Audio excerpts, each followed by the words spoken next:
Morning everyone. कल जैसे पढ़ाए थे संधि, संधि के 5 गुण भी बताए थे, ठीक है, और 5 भेद बताए थे।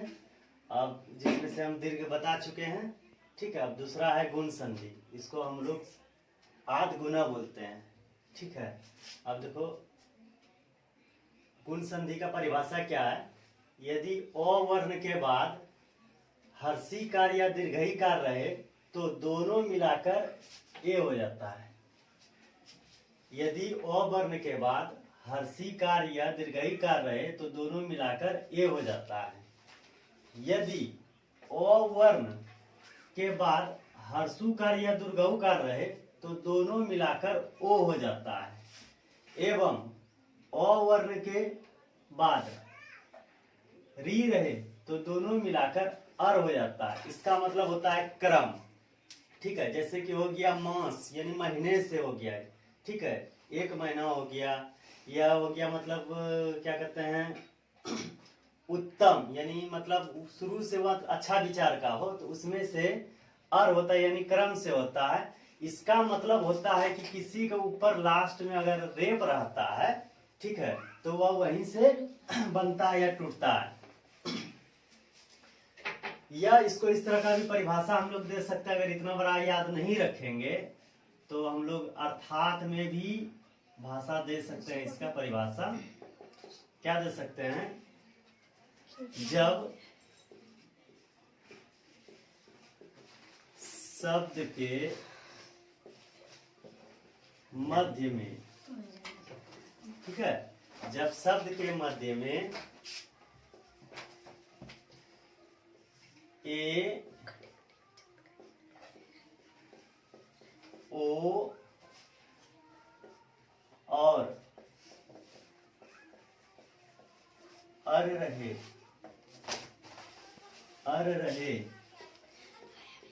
उसे गुण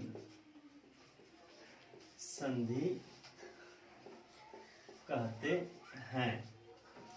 यथा, यथा मतलब क्या होता है, जैसे, ठीक है। यथा गण प्लस ईश बराबर गणेश, ठीक है। अगर हमको ये याद नहीं रखना है, ठीक है, तो हमको अर्थात में इस तरह से भी याद रख सकते हैं। इसका शॉर्ट, जब शब्द के मध्य में क्या क्या देखेंगे, ए ओ और अर रहे उसे गुण संधि कहते हैं। इसका मतलब हुआ कि इसका जो बनावट होगा, मध्य मतलब क्या हुआ, बीच में, बीच में अगर हम लोग देखेंगे ए ओ और रेप, यानी ये रेप जो है अंध में रहता है, क्रम में रहता है, ठीक है, तो उसे हम लोग गुण संधि कहते हैं। इसको नहीं याद करके हम लोग ये भी याद कर सकते हैं, ठीक है। अब इसको हम लोग बनाएंगे कैसे, ठीक है, उसको देखेंगे। पहले इसके पहले हम लोग सूत्र लिख लेते हैं, ठीक है। सूत्र, इसको बनाने के लिए हम लोग सूत्र लिखेंगे, ओ प्लस हर्षिकार बराबर ए, यानी मात्रा में जो है इस तरह का एकार जो ऊपर में होता है ये हो गया मात्रा में। आ प्लस दीर्घईकार, इसका मतलब भी ए होता है, मात्रा में हो गया। फिर ओ प्लस हर्षिकार, ये भी ए होता है। आ प्लस दीर्घईकार ए होता है।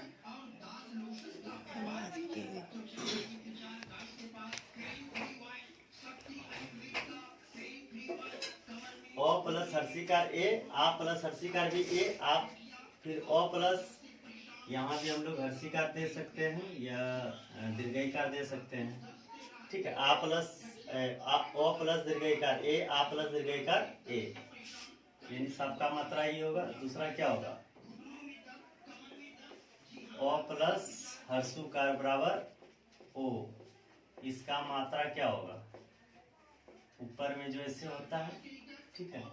फिर आ प्लस हर्षुकार बराबर ओ होता है, यही रहेगा। फिर क्या होगा, ओ प्लस दुर्गौकार बराबर ओ, इसका मात्रा यही रहेगा। आ प्लस दीर्घकार बराबर ओ। ठीक है, इसका मात्रा यही रहेगा। और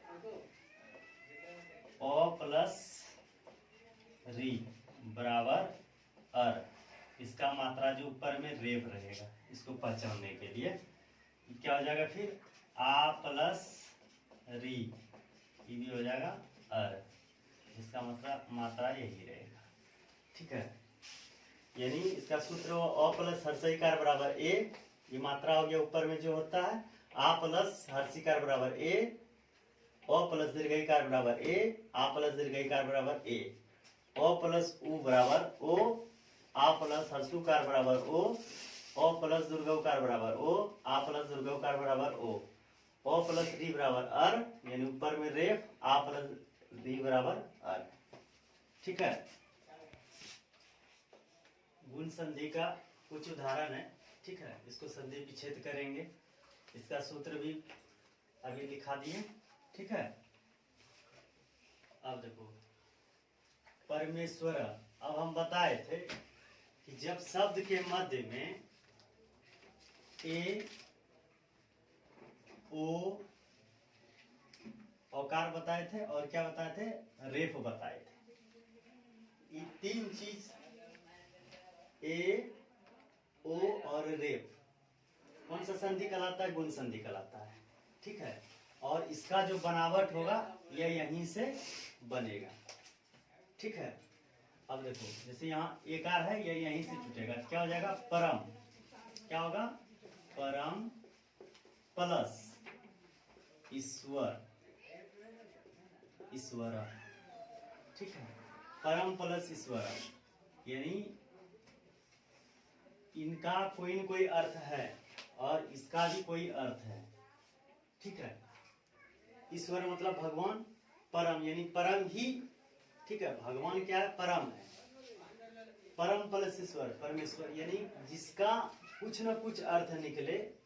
ठीक है, तो उसको हम लोग इस टाइप से बना सकते हैं, परम प्लस ईश्वर, परमेश्वर। उसी तरह गण, यहाँ है, यहाँ से टूटेगा, गण प्लस ईश्वर, गणेश। गण मतलब क्या होता है, जो उदर होता है उसका, पेट का, यानी कोई कोई अर्थ निकल रहा है।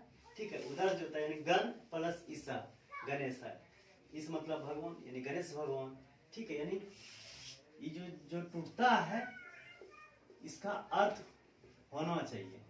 ठीक है, तो ये इसको हम लोग बना सकते हैं। ये नहीं कि गणा लिख देंगे तो गणा तो कोई अर्थ नहीं निकल रहा है, यानी कुछ ना कुछ अर्थ निकलना चाहिए, सटीक अर्थ। ठीक है, उसको जब हम लोग बनाएंगे तो पता चलेगा क्या सही लग रहा है, क्या गलत लग रहा है।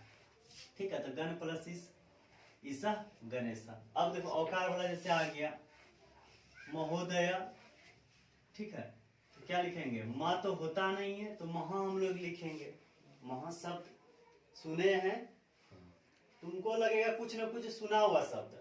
ठीक है, माँ तो सुने नहीं है, माँ कोई शब्द नहीं हो रहा, महा, हाँ महा होता है, महा, तो इस शब्द सुना हुआ लग रहा है। महा प्लस उदय, उदय भी जानते हैं, उदय होता है, सूर्य उदय होता है। महा प्लस उदय, महादय, यानी जिसका अर्थ लगे कि हाँ सुने हैं, जाना पहचाना लगे। ठीक है, तो उसको हम लोग बना सकते हैं। अब देखो रेफ वाला, ठीक है, कर्म वाला जो बताए थे, रेफ वाला, अर वाला जिसको बोलते हैं, अर वाला, जैसे मासर तू, देखो अंत में रेफ है ना, तो इसको हम लोग बनाएंगे, क्या लिखेंगे, मास मतलब क्या होता है, मास मतलब महीना, मास मतलब महीना, प्लस ऋतु, ऋतु तो जान रहे हैं, ऋतु होता है ना, 6 ऋतु होता है। ठीक है, तो महीना का ऋतु। ठीक है, उसको मासर्तु बोलते हैं। महर्षि, महा ऋषि यानी महाऋषि, यानी बहुत सारा ऋषि महर्षि कहलाएगा। ठीक है, उसी तरह उत्तमर्ण, उत्तम, जिसका उत्तम विचार, उत्तम प्लस ऋण, ऋण मतलब कर्जा होता है। ठीक है, उत्तम ऋण यानी ये जो है कि कर्जा लेने में उत्तम है ना। अधमर्ण, अधम प्लस ऋण, अधमर्ण। तो इस तरह से हम लोग गुण संधि बना सकते हैं। ठीक है, अगर वीडियो अच्छा लगे तो शेयर करें एवं लाइक करें।